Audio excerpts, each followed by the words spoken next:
Hey, everybody. Super excited to be hosting another episode of Groundwork TV. And we've got a great conversation in front of us. You'll be seeing a bit more over this stretch as we dive into what a government shutdown means for local communities across the country and hopefully getting out of this thing sometime soon. I think as you all know, I'm Joe. I'm founder of Groundwork Project, and I'm here with Anneshia Hardy from Alabama Values Progress.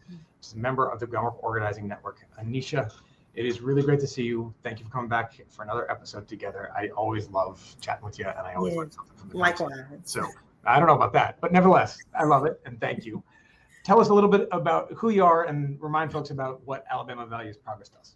Yeah, so Anneshia Hardy, Executive Director for Alabama Values Progress, and we are a grassroots, nonpartisan media advocacy organization based right here in Alabama that uses narrative, culture, and strategy to build what we call a stronger and more representative democracy in Alabama and the Deep South.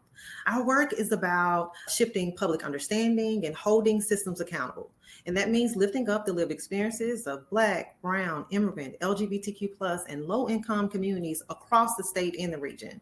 And we do this through what we call liberatory narrative frameworks, messaging work, right? And initiatives that centers the truth and not just political convenience. And I know we're going to talk a little bit about what's happening today, Joe, but especially in a time, we do this work, especially in a time when grounding our work in the historical context and power analysis is being banned and silenced and distorted.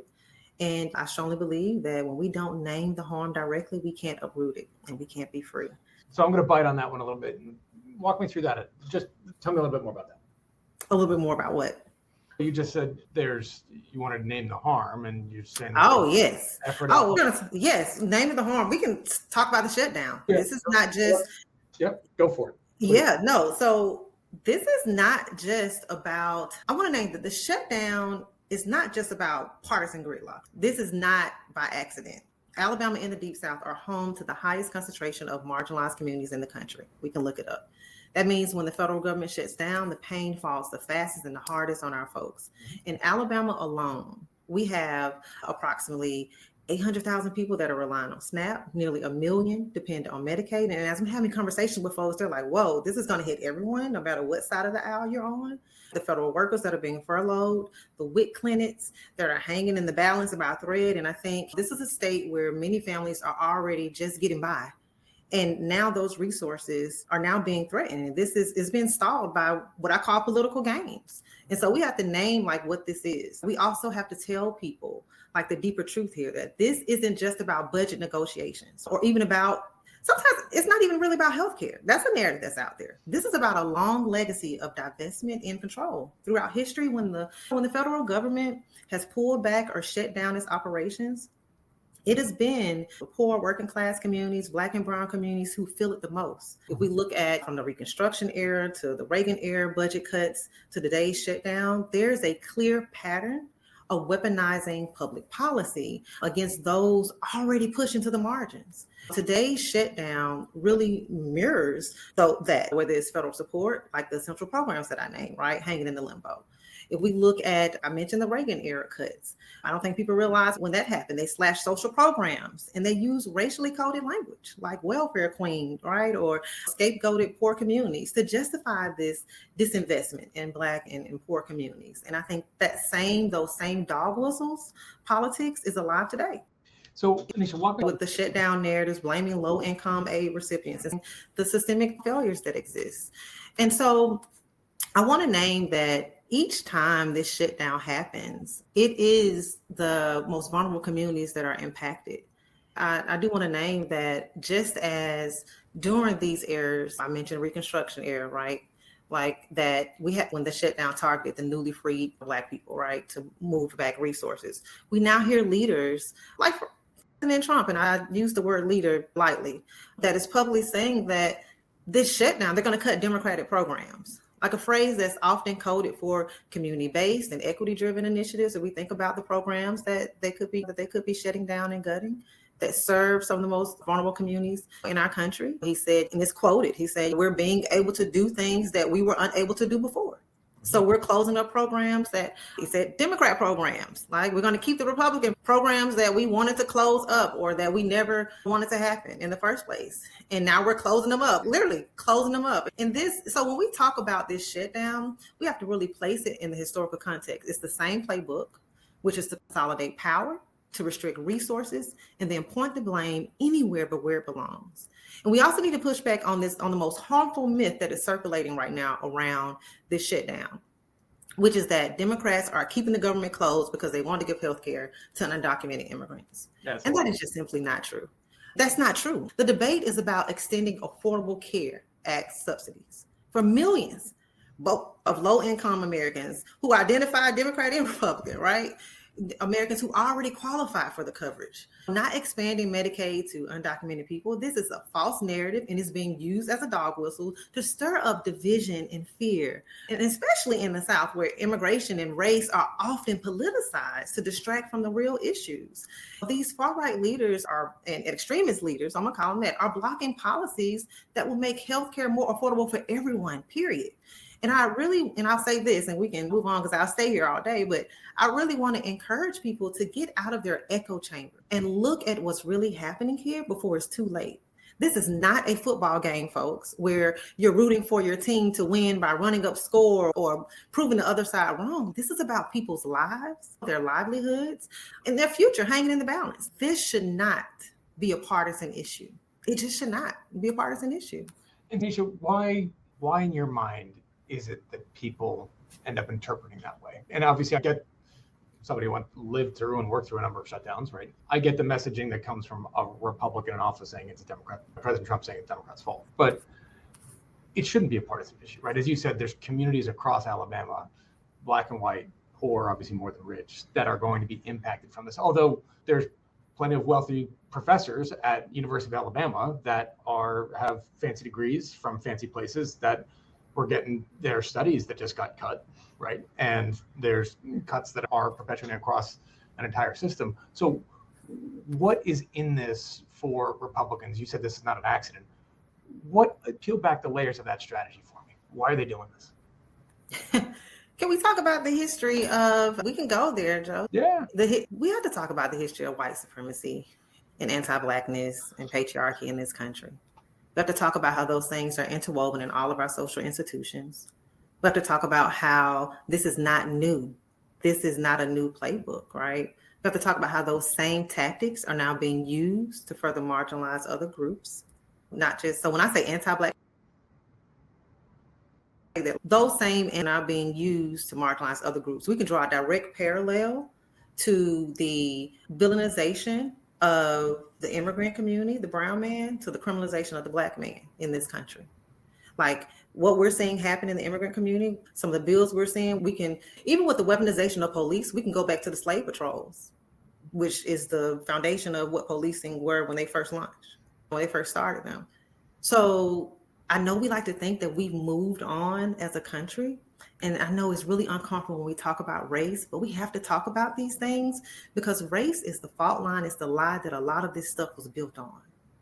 And so when we talk about people that are in power right now, that are upholding a certain ideology that is divisive and fueled with hate and fueled with maintaining a certain racial and class hierarchy, we have to name those things. And that's what I meant by we don't start naming this, if we don't start giving people a power analysis and connecting the historical dots for them, then they're going to think that this is just dropping out of the sky and this is something new. And then they're going to fall. Make that concrete for me, though. And I think I got it. Make it concrete for folks that are watching this. How does that history that you've named translate to a strategy by certain elected leaders to say, our cause will be advanced by shutting down the government? What is the connection there that they are seeking to do? What is their outcome that they're looking at?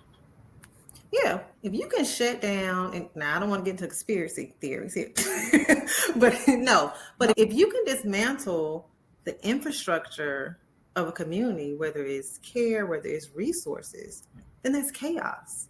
Authoritarianism, fascism has always thrived in chaos. Like what benefit would it benefit? We have right now, we have a leader who is operating like a dictator. What does it benefit?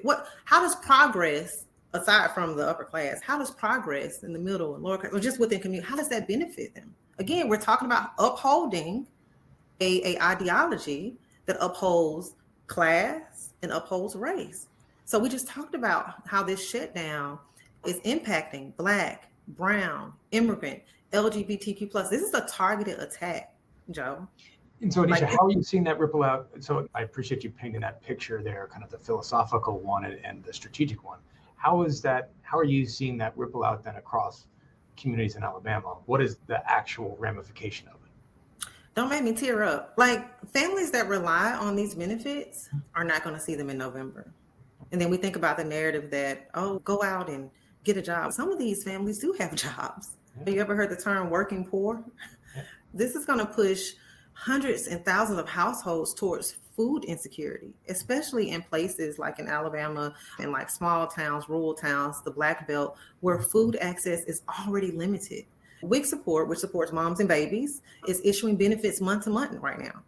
So just trying to stretch what little funding, these families are trying to stretch what little funding they have left. So if the shutdown goes into November, we can see WIC services cut or suspended.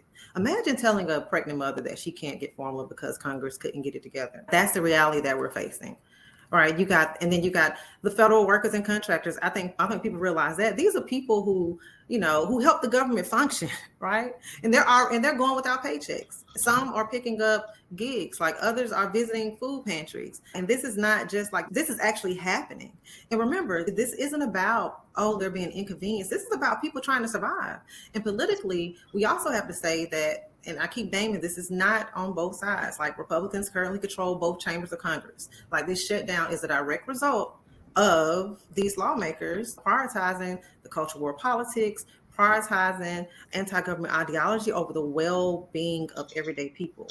And so when the president gets up and say that they're going to cut Democratic programs, we have to ask, what does he really mean? In other words, the programs that they're targeting are often the ones our communities have fought and won.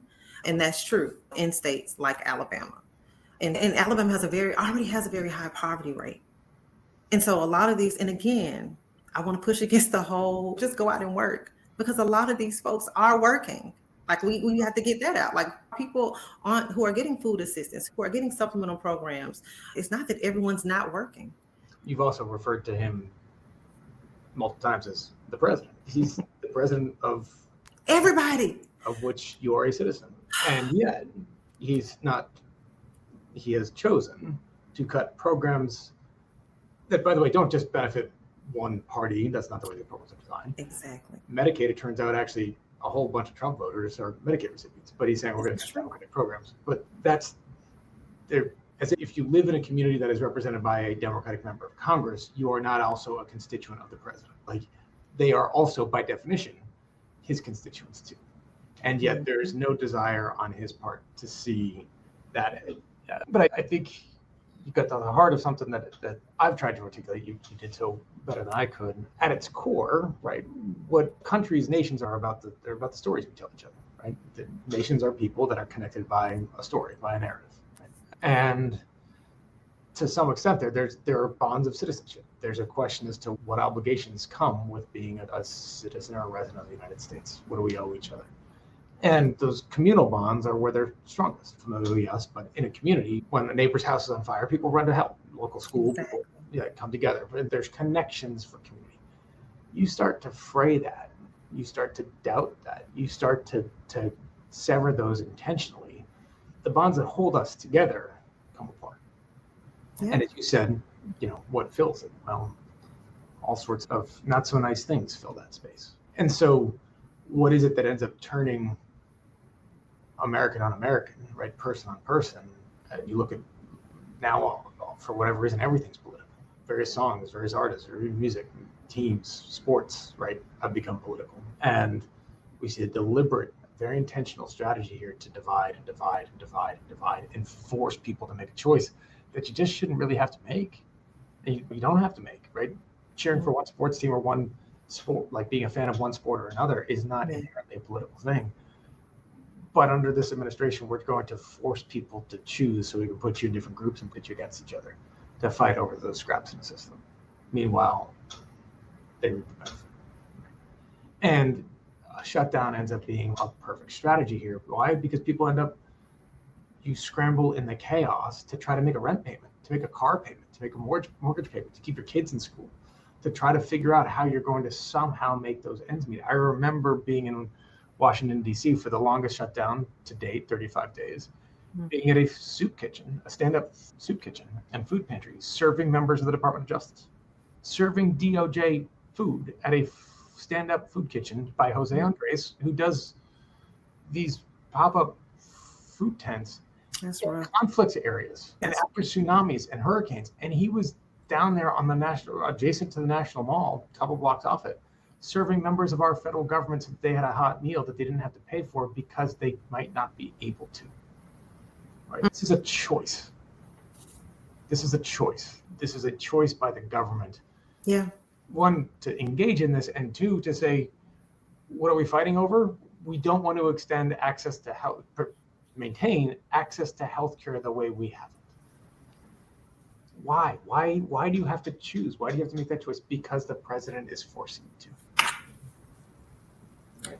And so we see these ramifications. Yeah, we're seeing a government that shut down social infrastructure as a form of punishment and as a form of leverage. This is like literally, I was disgusted seeing him in the interview, like laughing about we're winning. The Democrats are losing badly in this shutdown, as if it was a game. He's funding his ballroom expansion. I was just, you took the words. This is just, and I usually don't use this word a lot. This is just evil. It is. This is evil. The harm, this is the position that he holds, the power that he holds, and this is what he chooses to do with it. And I know it feels doom and gloom. So I want to encourage everyone to build together, to share together, and hold each other up during this time. And not because the state or federal government is failing us.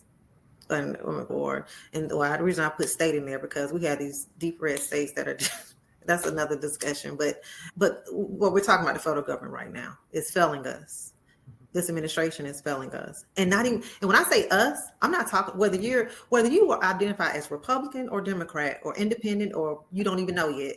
The government is failing us. It's failing both sides right now. And so I'm encouraging everyone to really build together because the communities who are being hit the hardest were never supposed to be this government's priority.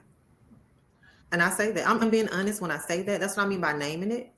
But here we are. I'm hearing you talk about the togetherness, the community that wasn't supposed to exist. We can't forget this democracy that we're fighting for was always built for white landowning men. But America has grown into this. So when people hear the term multicultural democracy, I think it's possible because we've grown to be together, to love each other, to move together, to fight together. We're seeing that happening now.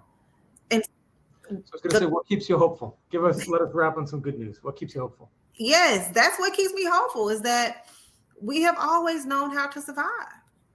And I think, and what keeps me hopeful is seeing people, in spite of all of this that is happening, I'm seeing, especially in the South, I can talk about in true Southern organizing fashion, we're seeing communities respond to this the way that we've always had, with care, with courage, with each other across Alabama and in like the South. Like organizations are setting up and sustaining mutual aid networks to fill some of these gaps, to hold our people through this storm. That it makes me think about back in the 60s when people set up these self-determination networks, right? Whether it's free breakfast and food and healthcare and making sure that families were okay.